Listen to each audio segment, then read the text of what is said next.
Conduit par le président de l'Assemblée nationale, Aimé Boji-Sanghara, accompagné des autres membres du bureau, la plénière de ce mardi 25 novembre 2025 avait 3 matières à l'ordre du jour, à savoir la proposition de loi modifiant et complétant le décret du 30 janvier 1940 portant code pénal congolais tel que modifié et complété à ce jour, porté par les députés nationaux Passiza Pamba Bouka Jean-Pierre. Dans son exposé des motifs, l'initiateur de la proposition de loi a, dans sa prise de parole, démontré aux élus du peuple comment la corruption s'élève à nos jours comme l'une des causes de la pauvreté et du sous-développement, en ce qu'elle prive d'importantes couches de la population de leurs moyens de survie. Elle se caractérise par la confiscation par des individus des ressources destinées à la satisfaction de l'intérêt général. Elle s'érige comme une menace sérieuse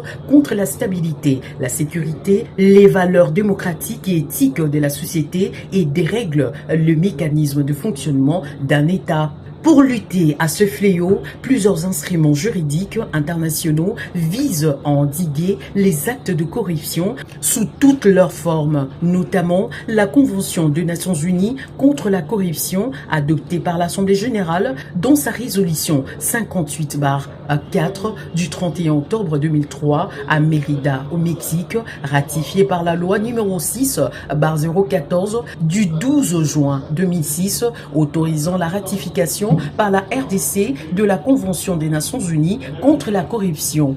Ainsi, les modifications portées par l'article 24 ont introduit la prescriptibilité de l'action publique du fait de la corruption et de faits assimilés, ainsi que les articles 145, 146, 147, 148, 149 et 150 du Code pénal congolais, qui définissent et répriment l'infraction de corruption et de faits assimilés. S'agissant de la proposition de loi de l'honorable Mandefo Mouela Meshak, modifiant et complétant la loi numéro 16/011 du 15 juillet 2016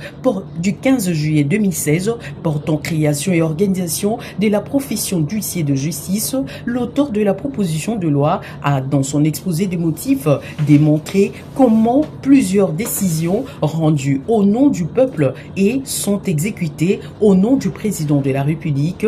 Le représentant du chef de l'État, à l'occurrence huissier de justice, se heurte souvent de difficultés pour l'obtention des réquisitions de force devant lui permettre de procéder à l'exécution des décisions judiciaires par voie forcée. La loi, quant à elle, n'a en occurrence prévu les dispositions abrogatoires pour l'application de la loi existante. La présente proposition de loi modificative vise l'amélioration de faiblesses constatées dans l'application de la loi en vigueur, à savoir préciser davantage les attributions de huissier de justice ainsi que les actes qu'il est appelé à poser afin de dissiper toute confusion avec d'autres fonctionnaires et conflits d'attribution. La dernière proposition de loi adoptée après un examen approfondi, celle modifiant et complétant la loi numéro 78/022 du 30 août 1978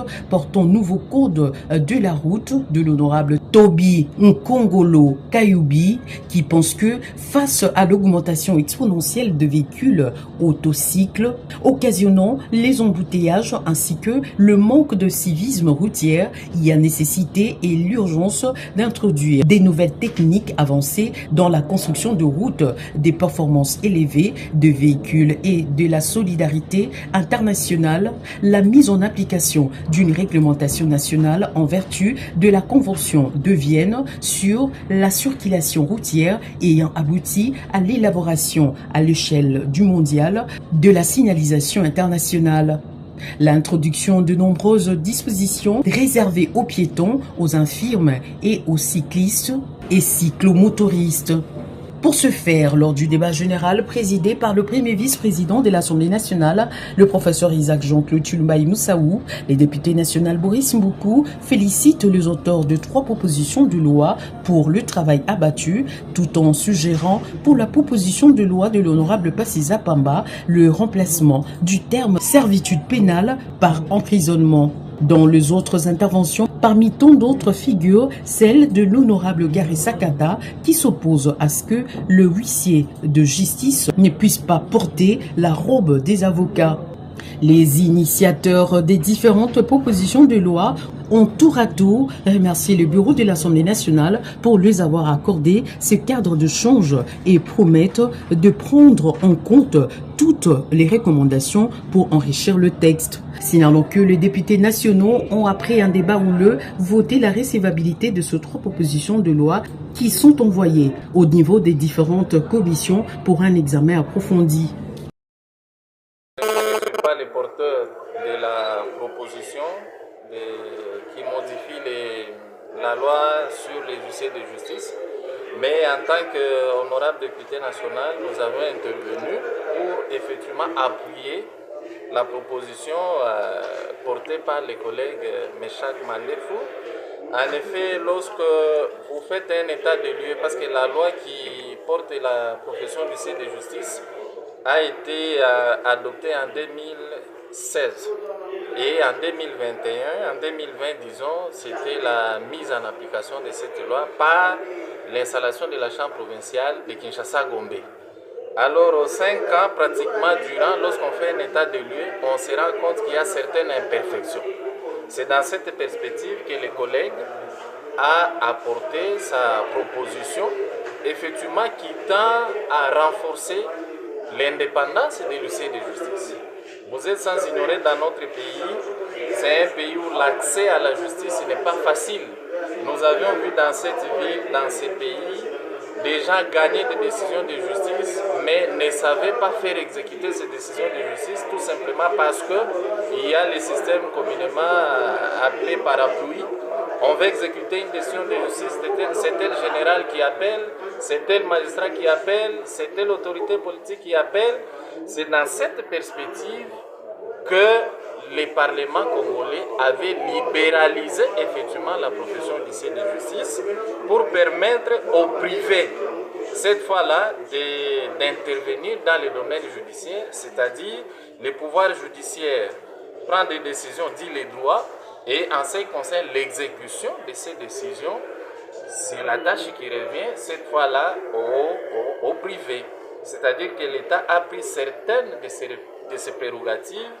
et a confié aux privés qui sont des juristes licenciés en droit. Parce qu'à l'époque, c'était les fonctionnaires de l'État commis ou affectés au niveau du secteur judiciaire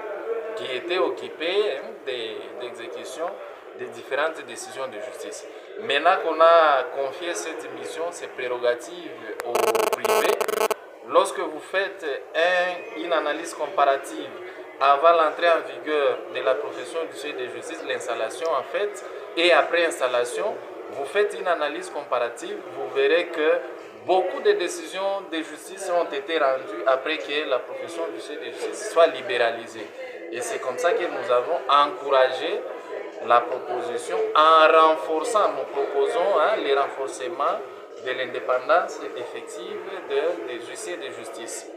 Nous avions aussi encouragé que les huissiers de justice soient porteurs d'armes à feu pendant l'exécution de son ministère parce que ce sont des gens qui sont exposés à beaucoup de menaces, beaucoup d'attaques. Nous avions un cas, le président provincial de la Chambre